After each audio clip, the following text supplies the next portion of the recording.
You have just done a great job resuscitating and intubating a patient. As you import your vitals on the way back to the station, you make a dreaded realization. No snapshots were taken from the Zoll X series during this call. Now you're left wondering how to appropriately document your advanced airway and the stellar care you provided. I want to talk to you about 2 tips on how to improve your documentation during these advanced airway call types on this episode of Access Documentation. Remember 2 things. Hi, I'm Michael Meffam, a captain from your Access QA department. A trend that we are identifying while reviewing calls is patients who receive excellent care in airway management. However, the documentation of those calls and interventions are an area which we can improve on. As you know, most of our QA messages are not focused on the care a patient receives, but rather questions about situations, details, or items that may not be included in your chart. I want to give you 2 tips on helpful documentation strategies of these critical skills that will ultimately help the chart reader, physicians, medical directors, and yourself. End-tidal CO2 is the gold standard for documenting the placement of advanced airways. As such, at least one snapshot of end-tidal CO2 after placement of advanced airways is required in these charts.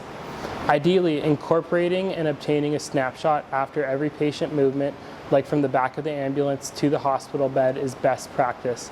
This documentation helps solidify the placement of your device and establishes appropriate monitoring and care thereafter. Why does this matter? Airway management can be a challenging but life-saving intervention. When needed, the responsibility of maintaining the patient's airway and breathing falls on those EMS providers on the call. Within the patient's PCR, it should be easy to confirm the success of the advanced airway procedure. That means within the chart, associated documentation like end-tidal CO2, screenshots, SpO2, and other monitoring devices should be documented and captured.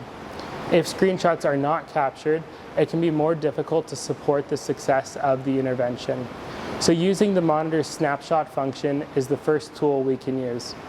The second we will talk about today is the ETI verification item that is found in the flowchart. This flowchart item is great because it documents a time, method, and who verified the endotracheal tube. As we all know, endotracheal tubes should be documented using multiple methods, so this is a great way to capture those items. Access providers should note, this will be a mandatory field on all charts with successful advanced airways in the near future. Let's run through an example of an excellently documented call with an advanced airway. First, in the vitals, we should be able to see multiple screenshots of end-tidal CO2. Style points for noting at what point in patient care those screenshots took place at. Next, moving over to the flowchart, all the airway items are documented thoroughly with ETI verifications after placement and upon arrival at the hospital. Okay, so let's review inside of ESO where we can find the ETI verification flowchart item. So we're in our chart, we are in the flowchart section of our chart. We're going to drop down to the airway tab, and within the airway section you'll see here at the bottom ETI verification. If we click into the ETI verification, it gives us a couple of categories to fill out. The first is documentation of if the patient was moved or not. So were they moved to the stretcher, ambulance, or to the hospital? You can also select other and add your own comments at the bottom. Next, it's going to ask for placement verification depth. And then most importantly, we have the methods of verification. So remember, on these calls, we should be using multiple methods to confirm our advanced airways. We can go through and select what methods were used within this tab. Down in the comments section, a good thing to add here was what you were doing with the patient at that time.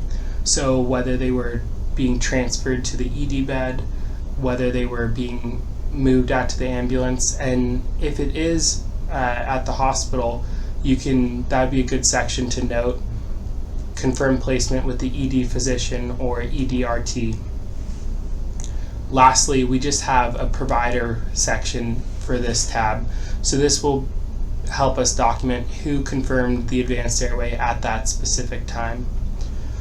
One thing to remember is even on a cardiac arrest, we should still fill out at least one ETI verification, even if the patient was not transported. If the patient was transported, you're going to have more patient movements, more handoffs. That would be a good time to use more of these flowchart items just to help solidify what was going on at that point in time with your patient. So in closing, using the tools we have to chart our high-risk, low-frequency skills is critical to establishing how those interventions impacted our patients.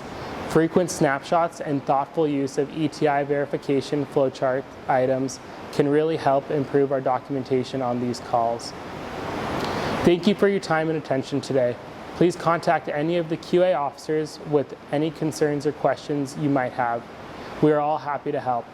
I'm Captain Michael Metham, and this has been another episode of Documentation Minute. Remember 2 things.